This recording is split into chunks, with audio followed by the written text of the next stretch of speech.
Today's edition of CNN Student News starts with an update regarding Syria. Yesterday, we looked at some of the key players in the U.S. debate over possible action against the Middle Eastern nation. Teachers, you can find that video on our homepage. Today, we're focusing on the global community, and we begin in Sweden. President Obama was there yesterday talking about the so-called red line, something he first mentioned more than a year ago. A red line for us is we start seeing a whole bunch of chemical weapons moving around or being utilized. That would change my calculus. That would change my equation. The idea of the red line is that if it's crossed, whoever said it could act in response. So that was what President Obama said in 2012. Here's what he said yesterday in Sweden. I didn't set a red line. The world set a red line. The world set a red line when governments representing 98% of the world's population said the use of chemical weapons are abhorrent. Governments around the world are having conversations about Syria. We're going to start with the United Kingdom. Last week, the British Parliament voted against the possibility of a strike against Syria. Prime Minister David Cameron says that's a dangerous move that could encourage more chemical weapon attacks. In France, President François Hollande gave a similar message to lawmakers in his nation. President Hollande says if the Syrian government isn't punished, it would send a signal to other countries with chemical weapons. The French National Assembly started debating the idea of a strike yesterday. The Syrian government denies that it has used chemical weapons, and the president of Russia doesn't think Syria has used those weapons either. President Vladimir Putin says he thinks it's absurd that Syrian forces would use chemical weapons since he says they have the upper hand against the rebels. Putin says there needs to be proof that chemical weapons were used. U.S. emergency crews are gradually getting a massive wildfire under control. We told you about the Rim Fire. It's been burning in California since mid-August. This Rim Fire has cost California more than $39 million. It's one of the largest wildfires in California history. Monday night, firefighters had it 70% contained. Rain and cooler temperatures were helping out with that. Wildfires, of course, can have a wider impact than just burning land and damaging homes. The Rim Fire forced schools to close and sports practices to be canceled. Now things are starting to get back to normal. Just watching the fire, just concerned about our homes and stuff. So it feels good. We had our tournament, so we're feeling good to get back going. We're excited for our season. The U.S. government first recognized the Pledge of Allegiance in 1942. It added the phrase "under God" in 1954. In recent years, that phrase has been challenged in American courts, but every attempt to remove the mention of God from the pledge has failed.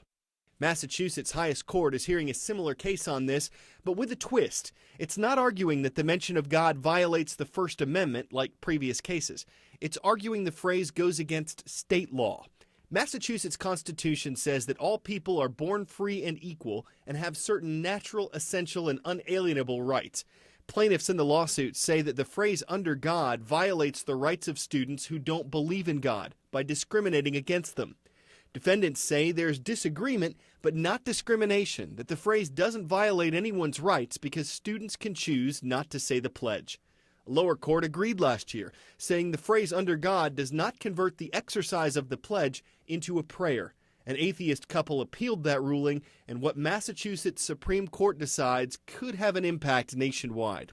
If you're on Facebook, we'd like to get your opinion on this. Talk to us at facebook.com/CNN Student News.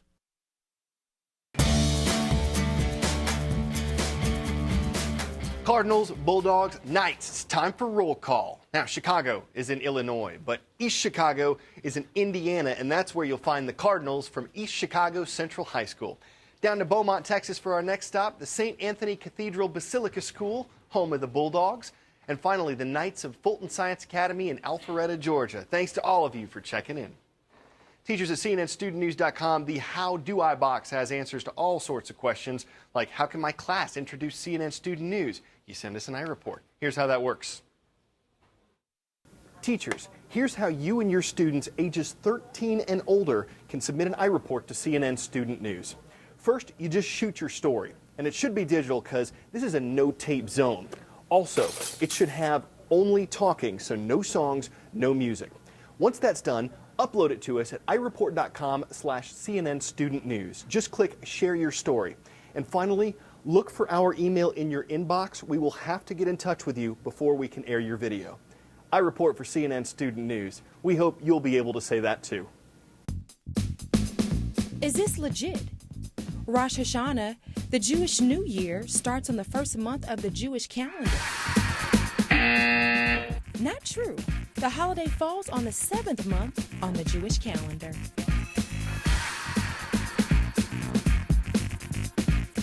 In ancient Jewish teachings, Rosh Hashanah is considered a birthday for the world. It's happening right now. Jewish holidays begin at sundown. Rosh Hashanah started Wednesday night.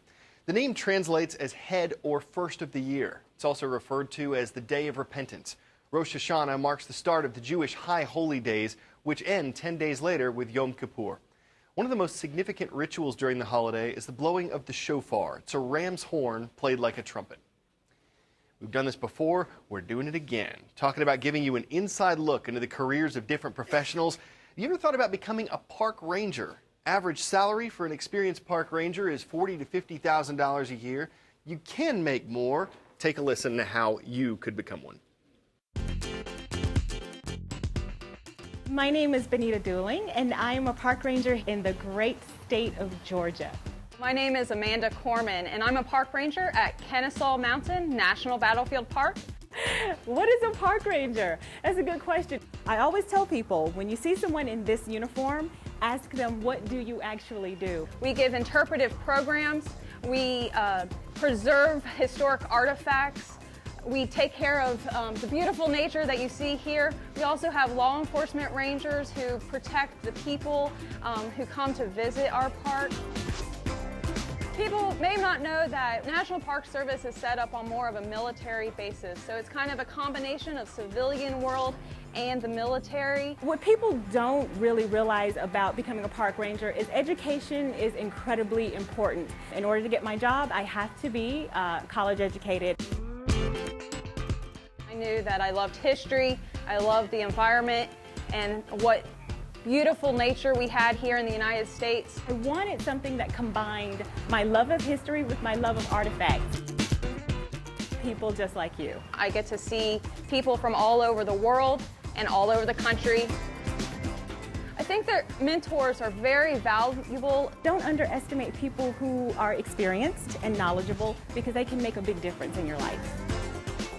Be true to who you are and your passions. Never give up on your dreams. What are the biggest challenges facing teenagers today? That was the question on our blog and on our Facebook site, and this is how some of you responded. Nathan says it's stereotypes, not only from teens but from adults. I get offended when people assume boys are lazy, play Call of Duty all day kinds of people. From Jade, managing everything gets hard. With all the schoolwork that most high schools hand out these days, how is anyone with a genuinely good GPA supposed to have a social life? Jaden mentioned divorce rates. When parents split up, it can cause horrible things. Dylan writes, it's drugs and alcohol. Teenagers see parents and family members drinking and see kids in school who do drugs every day. Emily says, too many people get caught up in electronics and don't see the real meaning in life. We need to spend more time with families and friends. And from Rebecca, teenagers are becoming less able to determine who makes a good role model and who doesn't. Nowadays, they idolize too many negative influences.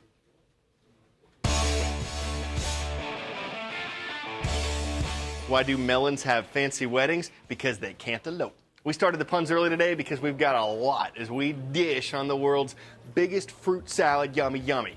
Chefs use more than 15,000 pounds of fruit to produce it. Imagine waking up to see that on your honey-do list. Hope the old record holders don't have sour grapes. The salad is one of a kind, so no pears. You can't get dogs to do this kind of work, and that's sad. Makes them melancholies. By the time the chefs were done, I bet they were just plumb tuckered out. In the future, maybe they'll incorporate technology. I'm sure an app will help. Still, congrats on the world record. It's deserved for the fruits of their labors. If you love puns, some of those were a real peach. If you hate them, then this might have been the last strawberry. But orange, you glad we didn't make any obvious ones? That's 13, and we're out.